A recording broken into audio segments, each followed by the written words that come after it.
मेरे प्रिय दर्शकों नमस्कार। ऋषि ज्योतिष में आपका स्वागत है। दर्शकों, ऋषि ज्योतिष समय समय पर आपका मार्गदर्शन करता रहा है। मैं सबसे पहले आपको बड़ा धन्यवाद देना चाहूंगा कि आप मेरे वीडियो बड़ी उत्सुकता से देख रहे हैं। आशा करता हूं कि आगे भी वीडियो उत्सुकता से देखते रहेंगे। दर्शकों, आज की इस महत्वपूर्ण वीडियो में हम विवाह से संबंधित एक विशेष विचार करेंगे। शायद ही ऐसी कुंडली पर कभी आपने नजर किया होगा या ऐसी कभी कुंडली आपके सामने नहीं आई होगी। यह एक अद्भुत कुंडली है जिसका कि हम विवाह से संबंधित में पूर्ण विश्लेषण करने की आपको कोशिश करके आपका मार्गदर्शन करेंगे। मैं चाहूंगा कि ऐसी कुंडली बार बार नहीं मिलती है अध्ययन के लिए। आप अंत तक इसको देखते रहिए जिसका कि निचोड़ अभी तक हमको नहीं मिल पाया है। दर्शकों, आज का विषय है शिक्षा सम्मान की कमी नहीं, परंतु फिर भी जीवन अधूरा, कोई सुख नहीं। दर्शकों, यह मेरा एक अपना विचार है। इस जातक की कुंडली में शिक्षा संतान की कोई कमी नहीं। जिस टाइम पर हम पढ़ते थे उस टाइम पर हम हमेशा रखते थे कि नो नॉलेज विदाउट कॉलेज। जब तक बच्चा कॉलेज में नहीं गया उसको कोई नॉलेज नहीं मिली, क्योंकि कॉलेज उच्च शिक्षा का स्थान है। दूसरा एक प्रमुख जो कि मैं मानता हूं या आप लोग मानते हैं वो आपके ऊपर है, या नहीं मानते तो आपके ऊपर है, लेकिन मैं मानता हूं no life without wife. Wife के बिना कोई लाइफ नहीं है। और ये मैक्सिमम हमारे दर्शकों का मत रहता है। जीवन साथी अवश्य ही है एक लाइफ को अच्छी तरह से गुजारने के लिए। तो ऐसा ही संबंधित कुंडली में हम विचार करेंगे। दर्शकों, जातक का जन्म 22 नवंबर 1988 शुक्ल पक्ष 13 अश्विनी नक्षत्र चरण 4 मंगलवार को हुआ। अश्विनी नक्षत्र गणमूल तो है लेकिन चरण 4 राजाओं जैसा माना जाता है, गणमूल नक्षत्र है। जन्म के समय पर सिंह लगन उदय हुआ 17 डिग्री लेकर के 36 मिनट पर लगन उदय हुआ। लगन में केतु 16 डिग्री लेकर के 12 मिनट विराजमान है। तृतीय भाव में तुला राशि का शुक्र 4 डिग्री लेकर के विराजमान है। वहीं पर चतुर्थ भाव में बुध 34 डिग्री मिनट लेकर के बुध सूर्य से अस्त है। और सूर्य वृश्चिक राशि में लग्नेश है। सूर्य 6 डिग्री लेकर के अनुराधा नक्षत्र में है। लग्नेश अनुराधा नक्षत्र में चतुर्थ भाव में है। चतुर्थ भाव सुख का भाव है। लग्नेश अच्छी जगह पर है। पंचम भाव में शनि धनु राशि में 7 डिग्री लेकर के विराजमान है। वहीं पर सप्तम भाव में राहु 16 डिग्री लेकर के विराजमान है। अष्टम भाव में मीन राशि में मंगल 9 डिग्री लेकर के विराजमान है, मांगलिक है। और नवम भाव में मेष राशि में चंद्रमा 11 डिग्री लेकर के विराजमान है। तो वहीं पर दसम भाव जो कि शीर्ष भाव है, कर्म भाव है, गुरु वक्री स्थिति में 7 डिग्री लेकर के 31 डिग्री में विराजमान है। यह ग्रह की स्थिति रही। मैं बहुत ही जल्दी आज सूक्ष्म ग्रह के बारे में बता करके प्रकाश डालूंगा विवाह से संबंधित। सिंह लगन के जातक सुगठित स्वभाव के, सुगठित शरीर होता है। इनका स्वभाव थोड़ा ऊर्ध्व हो सकता है, गंभीर भी हो सकता है। परिस्थिति के अनुकूल ये ढल जाना बहुत अच्छी तरह से जानते हैं। अनुशासन प्रिय होते हैं, अच्छा शासक बन सकते हैं अगर ग्रह योग अच्छा हो। सूर्य चतुर्थ भाव में माता पिता की सेवा करने वाला होगा और लंबे समय तक उसका सुख मिलता है। अच्छा वाहन राज की सेवा में हो तो अच्छे अवसर मिलते हैं। अधिकारी भी प्रसन्न रहते हैं। आनंद में जीवन, किसी प्रकार की कमी नहीं। ये लग्नेश का प्रभाव है। परंतु लग्नेश चतुर्थ भाव में, चतुर्थ भाव का स्वामी मंगल अष्टम भाव में माता की स्थिति दीर्घ योग से होगी और माता के सुखों में कमी का कारण बनेगा। अब बात करते हैं चंद्रमा। चंद्रमा द्वादश भाव का स्वामी नवम भाव में है। द्वादश भाव का स्वामी नवम भाव में, तो भाव की हानि हो रही है। यहीं पर मैं आपको एक चीज में बता दूं, कोई भी चाहे किसी की भी हो, द्वादश भाव का स्वामी सूर्य, शनि, राहु और राहु अदिश राशि का स्वामी, ये 5 ग्रह जिस कुंडली में अशुभ होते हैं, सभी पांचों के पांचों किसी कुंडली में अशुभ नहीं होते, तो लगन के ऊपर निर्भर करता है। ये 5 ग्रह कौन से? द्वादश भाव का स्वामी सूर्य, शनि, राहु और राहु अदिश राशि का स्वामी जिसमें राहु है। ये 5 जगह पृथक कारक प्रभाव रखते हैं। इनमें से 2 या 2 से अधिक अशुभ प्रभाव जहां पर होगा उससे प्रत्यता लाएंगे और उससे संबंधित हानि करेंगे। ये ज्योतिष का प्रबल सूत्र है। यह हरे की कुंडली के लिए है। तो द्वादश भाव का चंद्रमा 9 भाव में है, भाव की हानि करेगा, भाव की हानि करेगा। और चंद्रमा केतु की नवम दृष्टि से पीड़ित भी है। तो कह सकते हैं हम ये जातक का भाग्य पीड़ित है, क्योंकि चंद्रमा मेष राशि में है लेकिन द्वादश भाव का स्वामी है और केतु की नवम दृष्टि है, चंद्रमा और भाग्य पीड़ित है। अब बात करते हैं मंगल की। मंगल भाग्य भाव का स्वामी, चतुर्थ भाव का स्वामी अष्टम में आ गया, खड्डे में गिर गया। मंगल अष्टम भाव में सुख की हानि होगी और भाग्य का स्वामी मंगल आ गया तो भाग्य की हानि होगी। आगे विचार करते हैं। और बुध, बुध एकादश भाव का स्वामी है और द्वितीय भाव का स्वामी। एकादश भाव आय का भाव का है और द्वितीय भाव वाणी, कुटुंब, धन का भाव है, अस्त है। तो द्वितीय और एकादश भाव के प्रभावों में कमी का कारण बनेगा। अब बात करते हैं गुरु की। दर्शकों, गुरु पंचमेश भी है और अष्टमेश भी है, लेकिन गुरु की मूल त्रिकोण राशि पंचम भाव में है। पंचम भाव का स्वामी दसम भाव में, ये राजयोग हो गया। गुरु पंचम भाव का स्वामी दसम भाव में, राजयोग हो गया। गुरु सरकारी खजाने से खजाना निकाल रहा है, चाहे प्रत्यक्ष रूप से हो या परोक्ष रूप से हो, मतलब जातक का व्यवसाय अच्छा होगा। जब पंचम भाव का स्वामी गुरु दसम भाव में होगा, शिक्षा भी अच्छी होगी और व्यवसाय भी अच्छा होगा, राजयोग कारक बन गया गुरु। गुरु पंचम दृष्टि से धन भाव को दे रहा है, धन की अच्छी स्थिति देगा क्यों पंचमेश है। गुरु सप्तम दृष्टि से चतुर्थ भाव को, वृश्चिक राशि को दे रहा, सुख सुविधाएं देगा क्योंकि गुरु पंचमेश है। गुरु की मूल त्रिकोण राशि पंचमेश है। अष्टमेश होने के बाद कुछ ना कुछ वैसे भी मिश्रित फल देगा, लेकिन आप मानिए अच्छा देगा। गुरु नीच दृष्टि से छठे भाव को देख रहा है, रोग और शत्रु परेशान करते रहेंगे। अब बात करते हैं शुक्र की। दर्शकों, पुरुष जातक है, शुक्र स्त्री जातक हो या पुरुष जातक हो, दाम्पत्य सुख का देने वाला है। शुक्र सौंदर्य का प्रतीक है, सुंदरता का प्रतीक है, सुंदर बेटी है, सुंदर बहन है, सुंदर लक्ष्मी है, शुक्र माता है। शुक्र भोग विलास का कारक ग्रह है, बिना सुख के जीवन व्यर्थ हो जाता है। शुक्र पुरुष जातक के लिए विवाह का कारक है।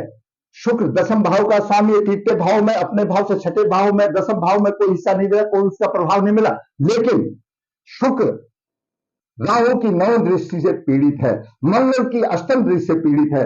राहु पर मंगल और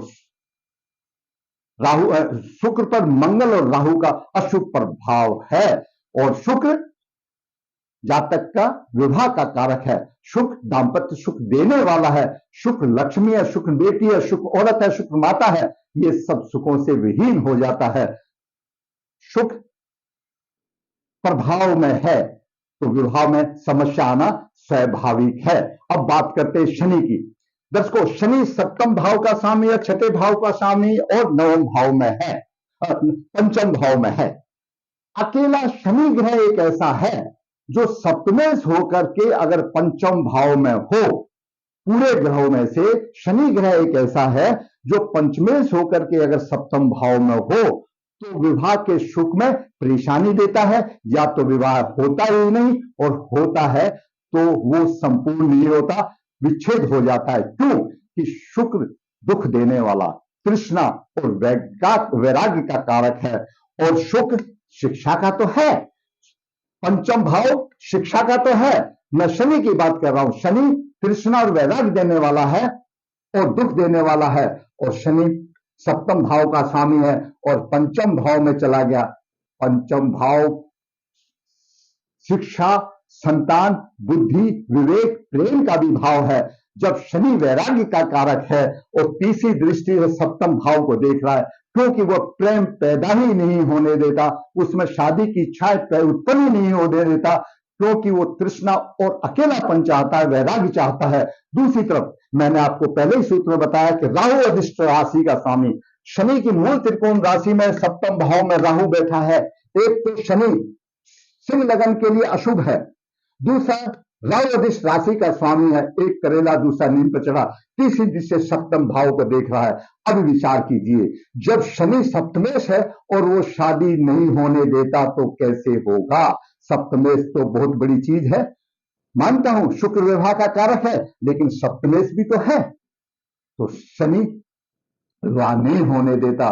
क्योंकि दर्शकों, लगन सिंह है, इस कुंडली का स्वामी सिंह है और इस कुंडली में जो सूर्य के मित्र होंगे वो ही सपोर्ट देंगे। शनि तो सूर्य का शत्रु है।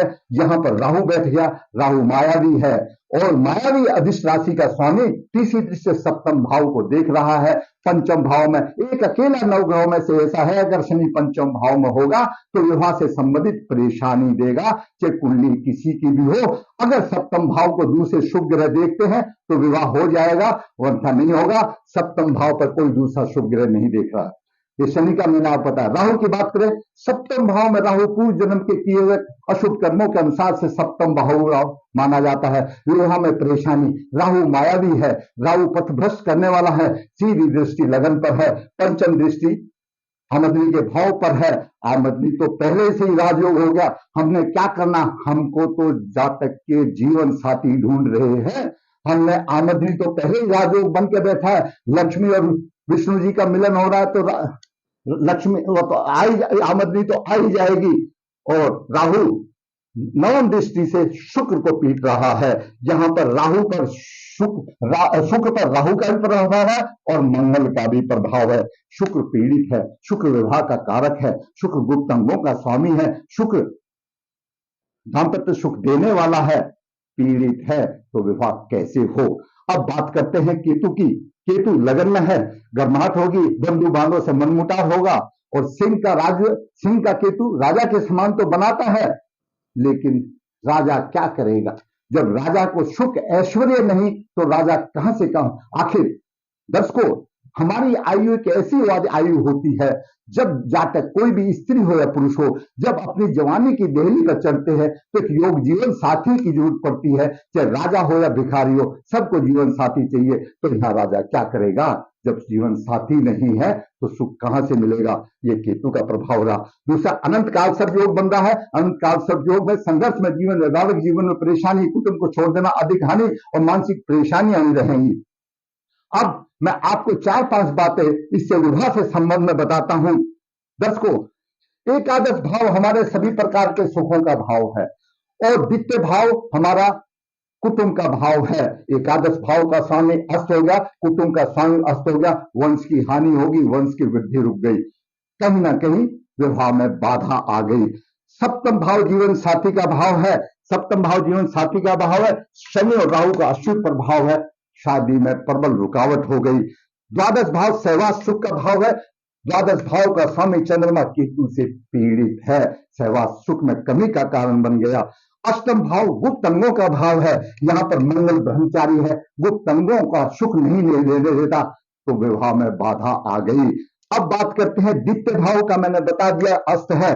दूसरा बात है शुक्र दाम्पत्य सुख देने वाला, पुरुष का विवाह कारक है, पीड़ित है तो विवाह में परेशानी आ गई। लग्ने सूर्य है, लग्ने सूर्य है, सूर्य से सप्तम गुरु वक्री है। दर्शकों ध्यान दो, आपका लगन का स्वामी कोई भी हो, अगर आपके लगने से सप्तम भाव में कोई भी वक्र ग्रह होगा तो ये समझो 95% वो विवाह नहीं होने देगा। 100% तो मैं नहीं कहूंगा कि सब ज्ञानी कोई नहीं है, लेकिन सप्तमे सूर्य से सप्तम गुरु वक्री है, विवाह में प्रबल बाधा आ गई। दूसरी बात समझो दर्शकों, जातक का जन्म नक्षत्र अश्विनी है, जन्म नक्षत्र से 7वां, 12वां, 17वां, 22वां, 27वें नक्षत्र में अगर सूर्य होगा विवाह में बाधा आएगी। अगर हो भी गया तो रिश्ता टूटने की नौबत आ सकती है। यहां पर अश्विनी से सूर्य अनुराधा नक्षत्र में 17वें नक्षत्र में है तो जातक का विवाह नहीं हो रहा। यह भी मैंने आपको एक विश्लेषण बता दिया। दर्शकों, मैंने आपको 5-6 चीजें जो विवाह से संबंध में बताई। हमने सोचा कि लगन कुंडली में विवाह नहीं हो रहा, चलो चंद्रमा लगन से देखते हैं। चंद्रमा लगन में भी जाते हैं तो वही स्थिति बनती है। शुक्र सप्तमे सप्तमे यहां पर है, मंगल की अष्टम दृष्टि और राहु की नवम दृष्टि शुक्र को पीड़ित कर रही है। जब शुक्र पीड़ित होता है तो वह जातक ग्रहों के वशीभूत असामाजिक कार्य करने पर मजबूर हो जाता है और निंदा का पात्र बनता है। यहां पर कुछ स्थिति ऐसी आ गई। अब बात करते हैं नवमास की। क्यों चंद्र कुंडली के बाद में नवमास भी एक जीवन साथी के लिए देखा जाता है। दर्शकों, ज्योतिष का एक सूत्र है कि नवमास कुंडली में कन्या राशि का नवमास हो और लगन कुंडली को कोई भी लगन ग्रह शुभ ग्रह नहीं देखता हो तो ऐसा जातक असामाजिक कार्य करने वाला होता है। जातक की नवास कुंडली में कन्या लगन का नवास है और लगन को कोई शुभ ग्रह नहीं देख रहा। दूसरी तरफ हम देखें तो नवास के लगन में मंगल और केतु और सप्तम भाव में गुरु अपनी राशि में राहु के साथ में शनि की और शुभा की तो बात कहीं कोसों दूर हो जाती है। तो ये पीड़ित है तो नवास कुंडली में भी अच्छी बात नहीं मिल रही। दूसरी तरफ और देखते हैं दर्शकों, जातक लगन कुंडली से भी पक्का मांगलिक है, लगन कुंडली से भी मांगलिक है, चंद्रमा लगन से भी मांगलिक है और जातक नवास में भी मांगलिक है, ऐसा जातक संपूर्ण मांगलिक है। वो तो एक अलग बात है, मांगलिक दोष कट जाता है, लेकिन जो मैंने आपको 5-6 दोष ऐसे बताए जो उसके विवाह से कंसर्न है, ऐसे जातक के विवाह में होने में प्रबल बाधा आती है और बाधा तो है ही। आज 88 हो गया, 12 और 23, 33 साल की आयु होगी, अच्छा पढ़ा लिखा जवान, अच्छे तनख्वाह प्राप्त करने वाला, अच्छी शोहरत अच्छी इज्जत करने वाला, लेकिन सब बेकार है। मेरी तरफ से तो बेकार है, आपकी तरफ से अच्छा हो तो अलग अलग राय। तो मैं मानता हूं इस सामाजिक जीवन में नो लाइफ विदाउट वाइफ, जो वाइफ नहीं है तो लाइफ कुछ भी नहीं है, या इसी तरह से बात है। जहां तक कि अभी चंद्रमा दशा 17/11/2015 से 17/11/25 तक चल रही है, केतु अंतर्दशा 27/9/23 से 28/9/23 तक चल रही है। यहीं पर शुक्र की अंतर्दशा 28/9/23 से 28/5/25 तक शुक्र चित्रा नक्षत्र में है और तारा पद्धति में यह दशा भी तृतीय अंतर्दशा चल रही है, शत्रुवत व्यवहार करने की दशा चल रही है। जब तक अभिभावक प्रयत्न नहीं करेंगे, कोई उपाय नहीं करेंगे, मैं नहीं समझता कि बालक की शादी हो जाए। उनको प्रयत्न करना पड़ेगा। ऐसी कुंडली का दर्शकों बहुत ही गहन अध्ययन करना पड़ेगा। क्यों राहु इस स्थिति में आया, क्यों, और शनि ही विवाह में रुकावट डाल रहा है, जबकि सबकी शनि सप्तमेश है, पंचमेश गुरु ऐसा माना जाता है कि लग्नेश के सहायक होते हैं, वह डाल रहा है। गुरु भी सप्तम भाव को केंद्र प्रभाव से देख रहा है, यानी सूर्य भी केंद्र प्रभाव से देख रहा है। लग्नेश भी नहीं चाहता विवाह हो, पंचमेश गुरु भी नहीं चाहता विवाह हो, सप्तमेश शनि भी नहीं चाहता विवाह हो और विवाह का कारक शुक्र भी नहीं चाहता विवाह हो, तो विवाह कैसे होगा। तो प्रबल पितृदोष है वो अपनी जगह पर है, चंद्रमा भी पीड़ित है और शुक्र भी पीड़ित है, असामाजिक कार्य करने वाली बात आ जाती है।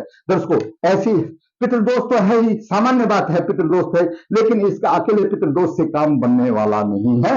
ऐसी कुंडली का तो इतना बड़ा विश्लेषण करना भी बड़ा मुश्किल है। कैसी कुंडलियों में यह देखना पड़ेगा, राहु अशुभ आया तो पूर्व जन्म के कर्म क्या थे, उस कारण को नहीं खत्म करेंगे तब तक राह आसान नहीं होगी। शनि इतना नाराज है, शनिदेव इतने नाराज हैं, किस कारण है, क्या कर्म थे पिछले जन्म में, उनका प्रायश्चित नहीं करेंगे तो राह आसान नहीं होगी। गुरु पंचमेश होते हुए नहीं चाहता, कारण क्या है, उस कारण का निवारण करना पड़ेगा। फिर जातक को अर्क विवाह करके योग कन्या से शादी करना पड़ेगा। दर्शकों आज मैंने फटाफट आपको मैक्सिमम जो इस कुंडली में ये एक स्पेशल है, ऐसी कुंडली आपने नहीं देखी होगी, इसका विवाह का सुख मिलने में कोसों दूर मुझे दिखाई देता है। मैंने आपका मार्गदर्शन किया। फिर मैं कहूंगा विश्व ज्योतिष नर्मदा जी के तट के नजदीक है।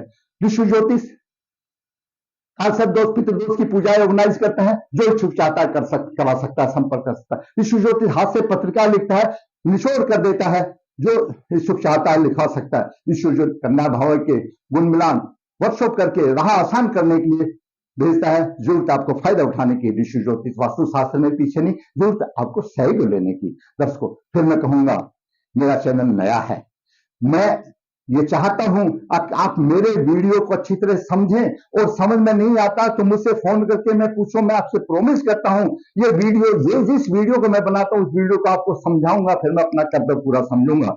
उसके साथ मेरा भी आपसे आग्रह होगा कि आप मेरा वीडियो को लाइक करें, शेयर करें, जिससे मेरा चैनल सब्सक्राइब किया सब्सक्राइब करें, ताकि इसी प्रकार मैं आपको वास्तविक कुंडली का वीडियो बना करके आपका मार्गदर्शन करता रहूं।